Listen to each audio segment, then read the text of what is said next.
ராமானுஜன் இந்த டாபிக் நம்ம ஒரு நாளைக்கு நாளானைக்கு கூட நம்ம டிஸ்கஸ் பண்ணலாம் அப்படின்னு நினைக்கிறேன்.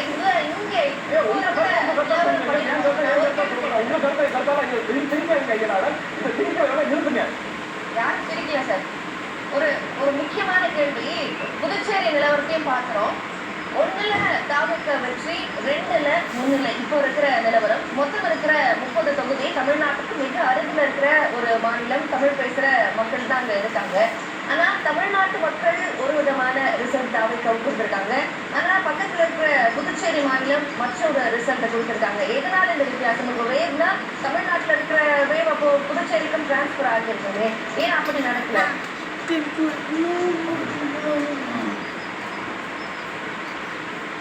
ராமானுஜன்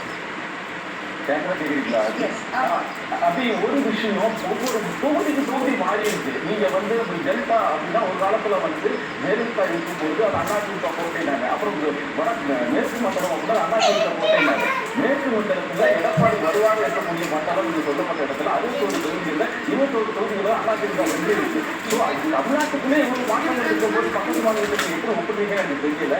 ஏன்னா இந்த தேர்தல் முடிவு என்பது மக்கள் மனசுல ஏதோ ஒரு சின்ன ஒரு அதிர்ச்சியை ஏற்படுத்தி இருக்குது. அந்த அதிர்ச்சியை தான் நம்ம கைப்படுத்தணும். அது திமுகவுக்கு தவறா, அதிமுகவுக்கு தவறா, இந்த தாவாஜியை ரொம்ப யோக்கியமான கட்சியில நான் அது சொல்லுவேன்.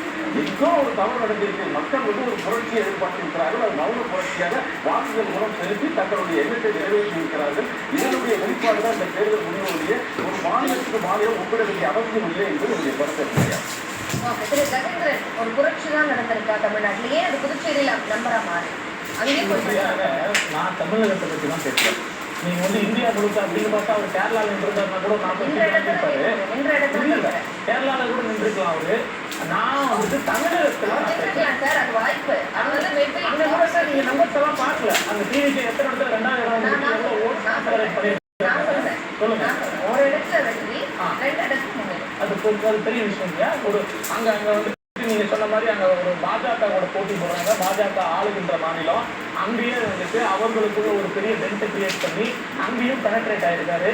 இங்க இவ்வளவு பெரிய ஒரு பாரம்பரியமா 60 ஆண்டு காலம் ஏற்பட்டுக் கொண்ட ஒரு திராவிட அரசியல் உள்ள பூந்து பெனட்ரேட் ஆகி அவர் ஆட்சி அமைச்சிருக்காரு. அமைக்க போறாரு. நீங்க ஒன்னா சொல்லுவீங்க. இப்ப சார் சொன்னாரு, நீ போய் தேடுங்க இதெல்லாம் பிரத்யேகனுடைய வெளிப்பாடு. அவர் இவ்வளவு வாங்கிட்டாரு அப்படின்றது.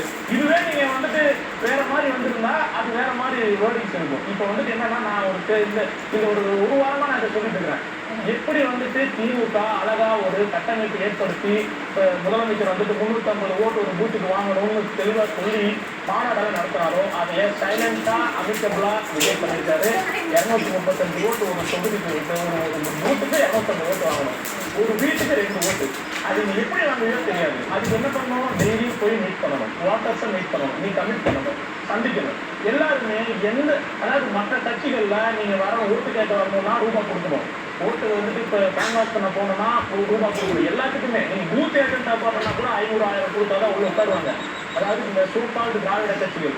ஆனா தாவேக்கால உட்கார்ந்து இருந்தவங்க தன்னுடைய காசுல தனக்குத்தானே யூனிஃபார்ம் மாதிரி அவங்களோட ஒயிட் ஷர்ட்டும் இந்த